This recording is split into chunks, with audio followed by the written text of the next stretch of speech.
Down here in front. Chris, down here. This is your first fight week in the UFC, fighting at 145 pounds. How much easier is this week for you now you're fighting at your true weight? I think it's easier. I say hello for everybody, come see me here. And the easier part, I think my camp, I did really happy. You know, I think he cut from back to my division. I think it changed my mood every day. I go train happy, and my team really happy with me.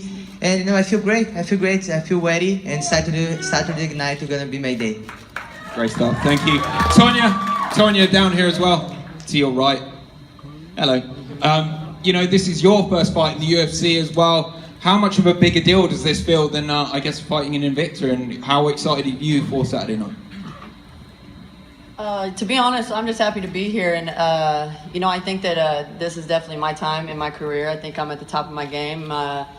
I think the beginning of my career was like, you know, it took me a while to catch on and figure out what kind of fighter I am, and I definitely think this is the right time in the right spot, and I feel like I'm in the right weight class at 135, and if you're in the right weight class, you can go down 10 pounds, you can come up 10 pounds either way, and I think that I'm definitely willing to do that. I just want to work, so here I am.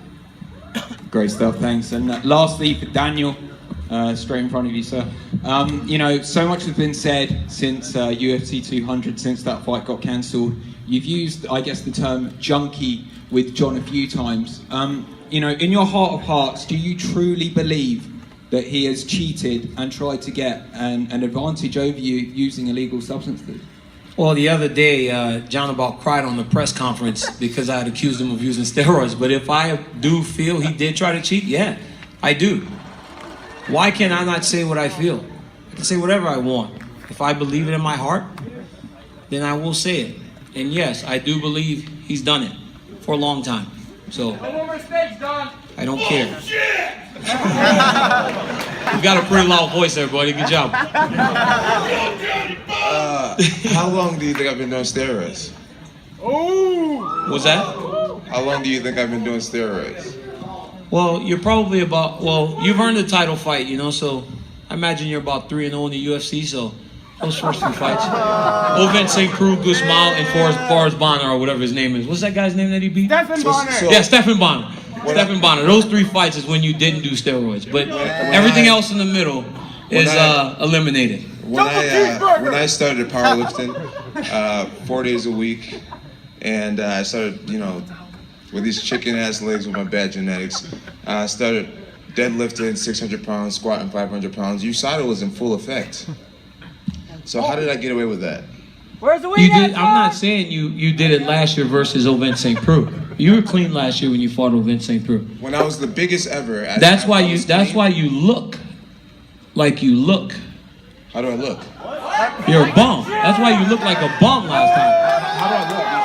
Hey, all that's all just, hey, listen, that's all just for show. That's all just for show. I don't care about that. Who looks like a junkie here today? That's just all for show. You can show your six-pack. Who looks like a junkie? You can just show your six-pack. That's fine. That's all for show. Who looks like a junkie here today? I look like a crackhead with a suit on. Was that? Like a crackhead with a suit on. I could look like a crackhead with a suit on, but I've never been a crackhead like you do. So you can say I look like one, but I've never been one. I've never been one. Oh, damn. Fuck showtime! Next question. Questions for John. John, you've obviously been largely inactive for the majority of the last 30 months. It wasn't really your choice, but what are some of the benefits, both physically and mentally, taking the time off?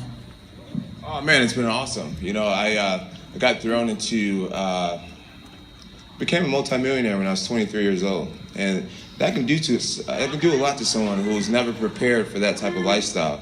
You know, I grew up with the bare minimum, and then I find myself with the whole world in the palm of my hand, with all types of options, and I didn't do right by it. And you know, I think my talent and my brand, it grew faster than my character and me as a person. And so having this last 2 years pretty much off, I really got to take a step back and look at my career and look at this organization as a fan, look at where I was in the position. And what I concluded was I didn't take anything seriously. I mean, I was winning fights while partying, right?